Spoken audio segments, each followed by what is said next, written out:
네, 역대급 초박빙으로 여겨지는 미 대선이 이제 37일 앞으로 다가왔습니다. 해리스 부통령과 트럼프 전 대통령, 펜실베니아 위주로 경합주에 올인하며 경제와 불법 이민과 같은 주요 이슈도 초강도 설전을 벌이고 있습니다. 이 두 대선 후보 2차 TV 토론 성사 가능성이 희박해지면서 현지 시각 오는 1일 열리는 부통령 후보 TV 토론이 주요 변수로 주목받고 있습니다. 오늘 이종수 해설위원과 함께 자세히 알아보도록 하겠습니다. 네, 어서 오세요. 예, 안녕하십니까? 네, 자 이제 미 대선이 한 달하고도 한 7일 정도 남은 것 같습니다. 전국 단위 여론조사에서는 해리스 부통령이 좀 앞서가고 있는 모습인데 어떻습니까? 예, 그렇습니다. 이제 그래픽을 보면서 얘기를 나눠볼까요? 네. 그러니까 1차 TV 토론 이후에 해리스 부통령이 트럼프 전 대통령에 대해서 전국 단위 그 여론조사에서는 거의 모두 앞섰는데요. 최근에 CNN과 로이터가 여론조사를 실시했는데 보시는 것처럼 CNN에서 1%포인트 그리고 로이터에서는 7%포인트 차이로 앞섰습니다. 좀 자세히 들여다보실까요? 네. 여기 보면은 이제 무당층이 4%포인트 차로 이제 해리스 부통령이 지금 앞서고 있죠. 네. 백인 남성의 경우에는 이제 트럼프가 압도적으로 우위를 보이고 있지만 흑인과 히스패닉에서는 해리스 부통령이 크게 앞서고 있습니다. 자, 경합주를 한번 보시죠. 지금 이제 그 보라색으로 보이는 것이 이제 퇴락한 그 제조업 지역, 즉 러스트벨트고 그 다음에 이제 노란색이 일조량이 많은 그 선벨트 아닙니까? 그 선벨트에서요. 지금 애리조나, 조지아, 그리고 노스캐롤라이나 이 세 곳에서 그 트럼프 대통령이 이겼다는 그 여론조사가 뉴욕타임즈 여론조사 결과가 나왔습니다. 그런데 어제 블룸버그 통신이 그 여론조사 결과를 발표했죠. 예. 지금은 이제 말씀드린 그 세 개의 선벨트 지역에서 이제 트럼프가 우위를 보인 뉴욕타임즈 여론조사 결과고요. 그리고 어제 블룸버그 통신에서 조사 결과를 발표했는데 해리스가 지금 최대 경합주인 펜실베니아에서 오차 범위 밖에서 앞서고요. 그다음에 조지아에서는 이제 동률이지만 나머지 5개 경합주에서는 앞서는 것으로 이렇게 근소한 차이지만 앞서는 것으로 조사가 됐습니다. 그러니까 경합주의 경우는 시각각 변하고 또 엎치락 뒤치락 하고 있는 거죠. 지금 저희가 쭉 이렇게 한번 살펴봤는데 보신 것처럼 좀 경합주 여론조사 결과는 시시각각 변하고 있거든요. 아무래도 민주당 쪽에서는 좀 우려의 목소리가 나오고 있다고요. 예, 민주당이나 이제 해리스 선거 캠프에서 네. 보면은 한 크게 3가지 정도 고민을 하고 있는 것 같습니다. 네. 2020년 미 대선에서 지금 바이든 후보가 얻은 표를 얼마나 과연 해리스 부통령이 가져올 것인가.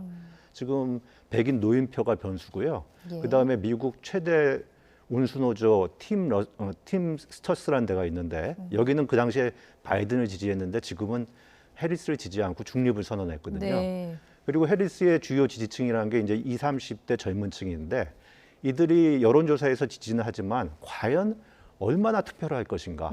이것도 좀 이제 우려스러운 대목이죠. 그리고 무엇보다도 이제 공개적으로는 지지하지 않지만 표는 트럼프를 찍는 샤이 트럼프. 이 네. 경합주에서 샤이 트럼프가 제법되지 않겠느냐 이런 고민을 하고 있습니다. 실제로 이제 최대 경합주인 이제 펜실베니아주를 보면은요, 2016년에 그 힐러리가 한 3.5에서 7%포인트 정도로 여론조사에서는 앞섰어요. 네. 하지만 뚜껑을 열어보니까 졌죠. 또 2020년 경우에는, 그러니까 펜실베니아주입니다. 그 바이든 후보가 평균 한 5%포인트 앞섰어요. 네. 그런데 뚜껑을 열어보니까 결과는 1.2%포인트 신승이었습니다. 자, 그래서인지 지금 해리스 부통령도 그 경합주죠. 펜실베니아에 가서 아무래도 좀 약점으로 꼽힐 수 있는 이런 경제 이슈에 관련해서 좀 새로운 공약을 내놨잖아요. 어떤 겁니까? 예, 이제 그 약점인 경제에 대해서는 계속 네. 우클릭하고 있는데요. 맞아요. 말씀하신 이제 그 펜실베니아주 두 번째 큰 도시 철강 도시 피츠버그에 가서 이제 자신을 이 트럼프가 공산주의자라는 이제 프레임을 걸려고 하고 있잖아요. 네. 그래서 그 딱지를 떼려고 나는 자본주의자다 이렇게 일단 먼저 그 이미지를 이제 구축하는 그런 힘주어 말하기도 했습니다. 한번 직접 들어보시도록 하겠습니다. 네. Look, I'm a capitalist. I believe in free and fair markets. I believe in consistent and transparent rules of the road to create a stable business environment. 1억 명 이상의 중산층 그리고 스타트업에 대해서 과감한 세제 혜택을 주겠다.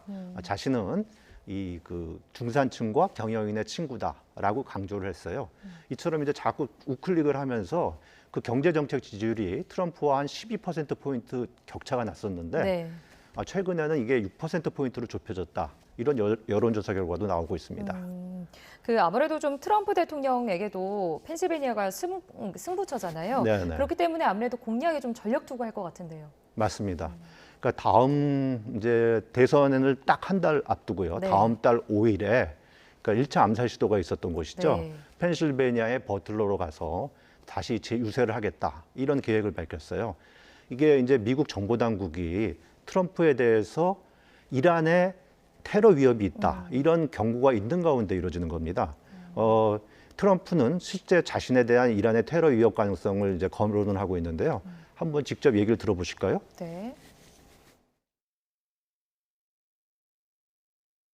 As you know, there have been 2 assassination attempts on my life that we know of, and they may or may not involve, but possibly do.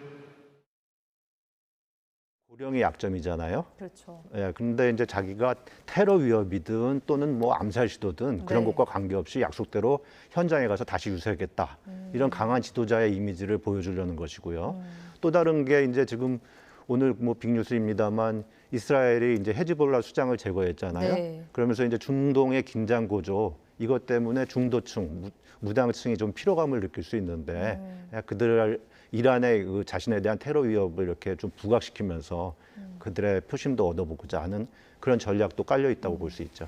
지금 펜실베니아 공약도 있고 또 불법 이민자 문제가 있습니다. 네. 이 이슈로 인해서 지금 두 후보 간에 좀 팽팽한 불꽃 튀는 공방도 계속 벌어지고 있잖아요. 그렇습니다. 네. 이제 불법 이민자 문제는 아무래도 해리스한테 부담스럽죠. 네. 그래서 해리스가 이제 그 대선 후보가 된 다음에 네. 처음으로 역시 경합주인 애리조나의 남부 국경지대를 찾아서 정면 돌파를 시도했습니다. 그러니까 불법 이민자들에 의한 범죄 이런 건 막겠다. 또 불법 이민을 단속하겠다. 그렇지만 인도적인 그 이민에 대해서는 필요한 시스템을 구축하겠다. 이렇게 네. 얘기를 했어요. 그러니까 그 이민자들이 지지층이 해리스한테 많지 않습니까? 그러니까 그런 걸 의식하면서 또 다른 한편으로는 그러니까 불법 이민에 대해서 부정적인 중도층 마음도 좀 다 잡아보겠다. 2마리 토끼를 잡아보겠다는 건데 뭐 트럼프 전 대통령이 이걸 가만히 있을 리가 없죠. 네. 그러니까 그 남부 국경지대에 해리스가 방문했을 때 그 당시에는 경합주인 이제 미시간에서 유세를 했는데 네. 이때 그 이 수많은 불법 이민자들의 범죄의 책임은 해리스에게 있다. 이렇게 몰아붙였고요. 그 이튿날 이제 위스콘신 역시 경합주죠. 여기서 네. 유세할 때는 그럼 지난 4년 동안 뭘 했냐. 해리스가 국경을 지웠다. 이렇게 이제 뭐 얘기를 하면서 계속 물고 늘어지면서 이 불법 이민자 문제를 쟁점화시킬 것이다. 이런 의지를 내비쳤습니다. 네. 자, 이렇게 좀 두 후보의 경쟁이 계속해서 좀 치열해지고 있습니다. TV 토론이 또 중점이 될 것 같은데 이 부분도 좀 짚어보겠습니다. 두 후보 사이의 2차 대선 후보 TV 토론 아직 성사가 되지 않은 상황이고 그렇기 때문에 아무래도 부통령 TV 토론이 좀 승부의 주요 변수가 되지 않을까 이런 생각이거든요. 어떻습니까? 예, 이제 뭐 저 트럼프 전 대통령으로 봐서는 해서 자기가 해서 유리할 게 없으니까 네. 이제 계속 미루고 뭐 거부하고 그러면서 이제 사실 본 게임은 아니죠. 하지만 이제 부통령 후보가 한 TV 토론이 스포트라이트를 받게 됐습니다. 맞아요. 이제 그 팀 월즈 이제 민주당 부통령 후보죠. 그리고 J.D. 벤스, 제임스 데이비드 벤스 이 공화당 부통령 후보 두 사람 다 모두 백인 출신의 흑수저지만 대학을 들어간 이후로는 아주 대조적인 상반된 길을 걷습니다. 팀 월즈 미네소타 주지사의 경우에는요. 일가 친척 가운데서 대학 출신이 별로 없다고 해요. 네. 그리고 경력도 뭐 교사, 미식 축구 코치, 주방위군 등 좀 평범하고요. 재산은 아내가 교사인데 한 13억 원 정도 돼요. 그리고 이쪽에 이제 그 J.D. 벤스 부통령 그러니까 오하이오 연방 상원의원이거든요. 네. 이 사람은 이제 의붓아버지랑 미혼모 사이에서 자랐는데 네. 미혼모가 이제 좀 사회적 적응 능력이 떨어지다 보니까 주로 할머니 손에서 자랐습니다. 그리고 해병대 자원 입대했고 이라크 파병 경험도 있는데 예일대 로스쿨을 졸업하는 것을 터닝 포인트로 삼아가서 네. 이제 사업가로 그리고 변호사로 이제 승승장구하는 화려한 길을 걷게 되죠. 이번 부통령 TV 토론이 아무래도 좀 주요 쟁점이 될 것 같은데 지난 1차 미 대선 후보 TV 토론과는 좀 달리 마이크를 계속해서 켜놓고 한다고 합니다. 주요 쟁점은 어떤 걸까요? 예, 팀 월즈 미네소타 주지사는요, 그 주로 정책을 보면은 무상급식, 네. 그 다음에 마리아나 하퍼파 찬성, 그리고 뭐 또 그 총기 규제 강화, 그리고 낙태권 인정과 같은 상당히 좀 진보적인 정책을 폈어요. 그렇다 보니까 이제 벤스 후보는 이념적 편향성, 그 다음에 치우친 그 정책을 물고 늘어주면서 공세를 펼 것으로 보이고요. 그 다음에 이 벤스 후보는 리틀 트럼프라고 불립니다. 네. 그러니까 트럼프의 정책, 이념, 그리고 막말까지 좀 닮았어요. 그래서 한 인터뷰에서 미국에서 이제 자녀 없이 고양이를 키우는 이제 캣 레이디, 네. 이 캣 레이디가 미국을 주도하고 있는데 이들이 자신의 인생처럼 미국을 비참하게 만들려 한다. 이런 인터뷰를 해갖고 굉장히 후폭풍에 시달린 적이 있거든요. 근데 아시다시피 슈퍼스타 테일러 스위프트가 네. 이제 토론회 1차 TV 토론회 직후에 그 자신이 캣레이디로 분한 네. 그런 사진을 인스타그램에 올리지 않았었습니까? 페리스 지지 선언도 했잖아요. 글쎄, 네. 지지 선언하면서요. 네. 이게 바로 이 벤스를 저격하기 위한 것이죠. 그러니까 팀 월즈 입장에서는 이런 벤스의 막말이라든가 이런 점을 갖다가 자꾸 끄집어내서 이런 점을 이제 집중 포화를 퍼부으려고 하겠죠. 근데 제가 뭐 1차 TV 대선 토론을 보니까 무당층은 이제 정책뿐만 아니라 그러니까 뭐 마이크가 켜져 있으니까요. 네. 반응이라든가 제스처, 또 뭐 표정, 진정성 이런 것들을 무당층은 좀 유심히 보지 않을까 싶은 생각이 들더군요. 네, 부통령 TV 토론을 좀 지켜봐야겠습니다. 네. 또 그런가 하면 워낙 초박빙이다 보니 경합주에서 선거 규칙을 바꾸자라는 뭐 이런 움직임들도 벌어지고 있는 것 같은데 거의 전쟁인 것 같습니다. 네, 맞습니다. 이게 한 표로 승부가 갈릴 정도로 네. 박빙이 아니냐 이런 간절함이 있어서 그런지 민주당이랑 공화당이랑 지금 아주 치열하게 선거 규칙 갖고 싸우고 있어요. 지금 이제 보시는 것처럼 그래픽에서 이제 펜실베니아 주에서는 우편 투표를 이제 사전으로 하는데 예. 이 투표 용지가 투표함에 들어가지 않을 경우에는 현장 투표를 허용하도록 했습니다. 근데 사전 투표는 민주당 지지층이 많거든요. 그러니까 민주당은 좋지만 공화당은 반발을 하고 있어요. 네. 그리고 노스캐롤라이나주 같은 경우는 채플이라는 대학인데 거기에는 이제 그 투표를 할 때 신분증을 지참해야 되잖아요. 근데 그 신분증을 대학에서 발급하는 모바일 신분증도 허용을 했거든요. 근데 이 대학생이라는 게 또 민주당 지지층이 많지 않겠습니까? 네. 그러다 보니까 공화당이 안 된다. 그래서 지금 소송까지 제기하고 있고요. 그리고 조지아주 같은 경우는 이제 수개표를 하기로 했습니다. 네. 수개표를 하니까 이제 시간이 오래 걸리겠죠. 이 조지아주는 공화당 강세 지역인데 지난 대선에서 트럼프가 한 10,000표를 도둑맞았다고 그랬던 곳이거든요. 그런데 이제 수개표를 하면은 당연히 부정 투표 의혹도 있을 수 있고 네. 뭐 여러 가지 논란, 잡음, 혼선이 있지 않겠습니까? 그러니까 민주당에서 지금 반대를 하고 있어요. 그리고 이제 네브라스카주가 있습니다. 이 네브라스카주는 이제 승자 독식제를 채택하지 않고 네. 있는데요.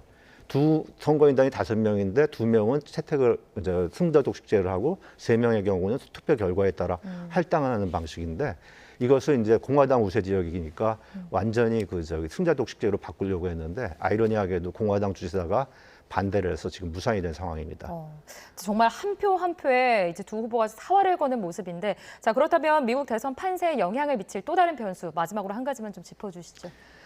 예, 지금 요새 이제 헤즈볼라랑 네. 이스라엘 전쟁이 확전이 네. 되니까요. 중동전이 지금 중동전으로 확산되지 않을까. 근데 이 경우에 만약에 미국민 사상자가 발생하게 되면은 해리스에게는 큰 악재가 될 수밖에 네. 없고요.